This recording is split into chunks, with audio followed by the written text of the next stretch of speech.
তাহলে আমরা কি করতে পারি? আমরা যদি এই 2000 টাকা থেকে 4 ভাগের 1 ভাগ টাকা নেতা কর্মীর জন্য রাখি 500 টাকা, তাহলে আপনারা তাহলে ওই 10 জনে তখন কি 50 টাকা করে কম পাবেন, 200 টাকা 150 করে নিবেন ঘরে।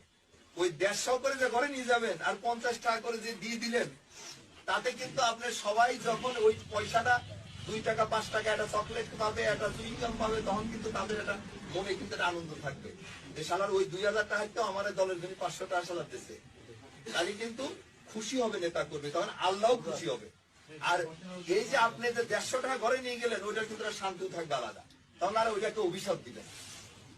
আমি কি কথাটা বোঝাতে পারছি আপনাদের?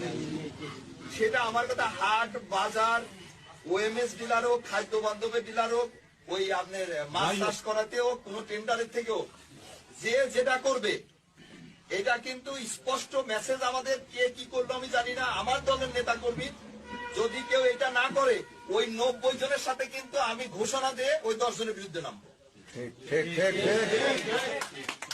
কাজ হোক অংশীদারিত্বমূলক, অর্থনৈতিক কাজ হোক আর রাজনীতি কাজ সব এরকম হবে। আমি কিন্তু তখন ওই 90 জনের কাতারে যায় তখন কিন্তু বিদ্রোহ করবো আপনাদের সাথে।